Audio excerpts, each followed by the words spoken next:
I was wondering why I never heard about all these Supreme Court decisions in the media. So I really wanted the IRS's point of view, because to get the true story, it was imperative I hear both sides. I kept wishing Anthony Burke would call me back. He seemed like an honest man. I then proceeded to call my message machine. Hi, this message is for Aaron Russo. This is Anthony Burke at the Internal Revenue Service. Let me suggest some people that you might want to think about talking to. One would be Don Alexander, who's a former commissioner who's here in town in Washington.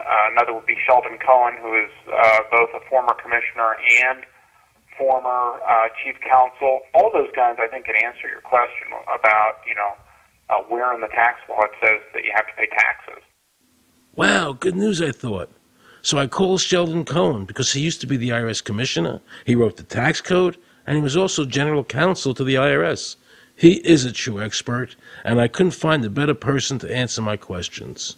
He graciously agreed to my interview. The reason I'm doing this documentary is because there are many people in America today who believe that there's no law that requires them to pay an income tax or file a 1040. And there are many people going to jail for it, fighting over it. The Internal Revenue Code is authorized by the 16th Amendment. I think it should be clarified. I think government should be transparent to the people. Why doesn't the IRS commissioner sit down with them and just explain it in clear English? Why? I don't think they really care. They don't think. I think they're just playing word games. You don't think they're sincere people? No, I don't think they're sincere people. What does voluntary compliance mean? And why does the IRS code say it's voluntary to comply, not mandatory? That's a word euphemism we use. We use voluntary compliance when we talk about traffic signals. Most people, at 2 o'clock in the morning, do you stop at a red light? Yeah. Is there a cop there? Well, sometimes I don't. Well, I do, and most of us do. Most of us do. Right. But that's voluntary compliance. That was a complete perversion of logic. Traffic laws state that it is mandatory to stop at a red light. The IRS code says it's voluntary to comply. Mandatory and voluntary are the complete opposite of each other. Yet he wants us to believe that they mean the same thing.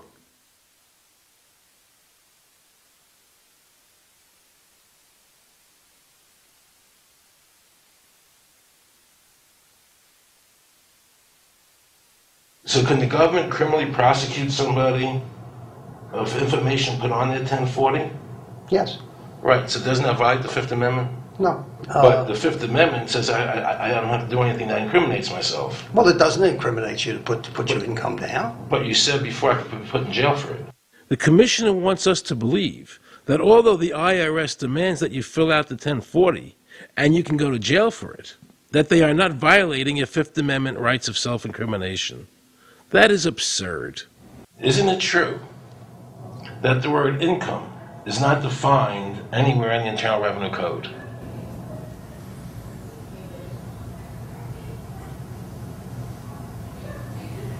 The law says that the government has a right to tax income from any source derived. So, but the word income is not defined in the code. It just says income without a definition That's right. of what income is. That's right. Correct? Yeah. But there are many different kinds of taxes. Well, how can an American citizen know what income is if the code doesn't define it?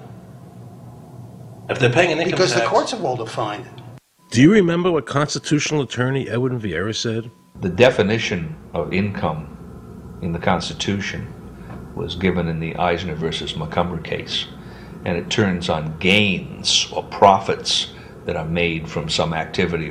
So the Supreme Court has ruled income is not wages, it's not labor, it's gain from corporate activity. I believe that a man's labor is his private property. That's your view, but it's not the law. The Supreme Court's even said your labor is your private property. When I go to work for somebody, it's a trade. It's an even exchange. I do some work, you give me some money.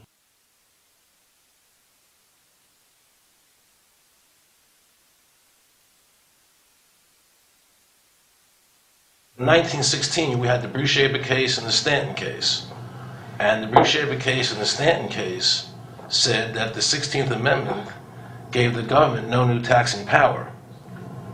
I'm not going to argue the niceties of that with you. And it came up again in a case called Peck versus Lowe, where where the Supreme Court said the 16th Amendment did not extend Congress's taxing power to any new or accepted subjects.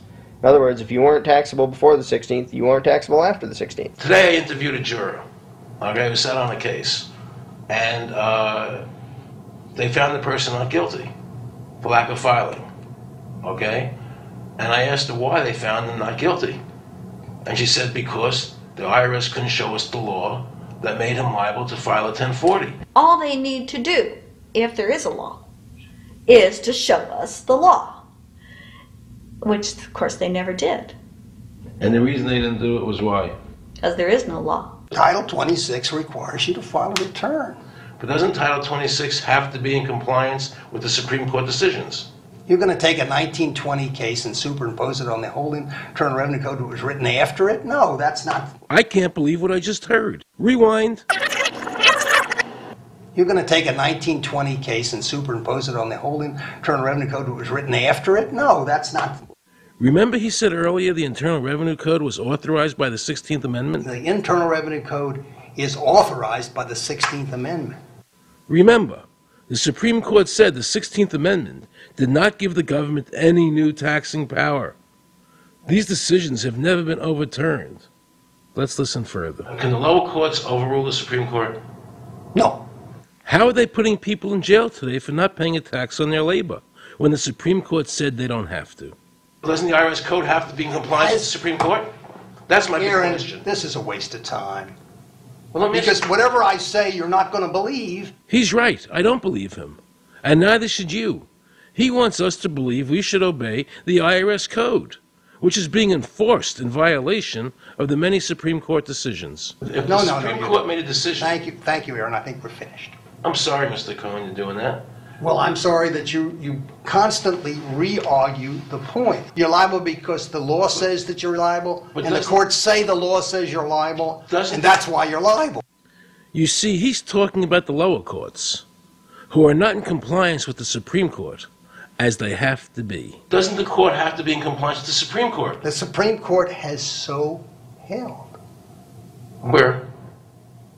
You caught me unprepared. I'll come back. Well, I don't want to do that. But let me ask you a hypothetical question. No. You're making silly arguments here. Why is the Supreme Court decision a silly argument? Because it's inapplicable. That made my heart stop. He just said Supreme Court decisions do not apply to the IRS.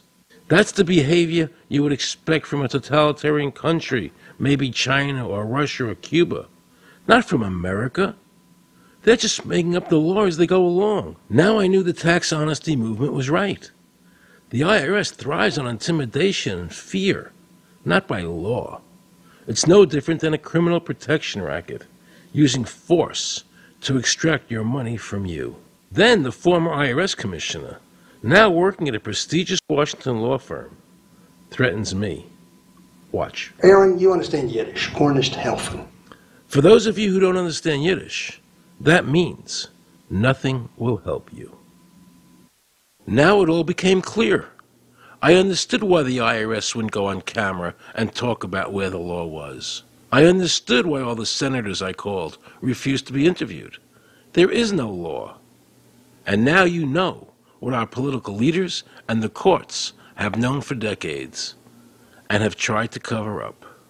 The United States Constitution strictly forbids a direct, unapportioned tax on the wages and salaries of American citizens. The United States Supreme Court has consistently ruled that the income tax is a tax on profits and gains, not on labor and wages. On behalf of the American people, I challenge the IRS to show me a statute that allows a direct, unapportioned tax on the wages and labor of the American people.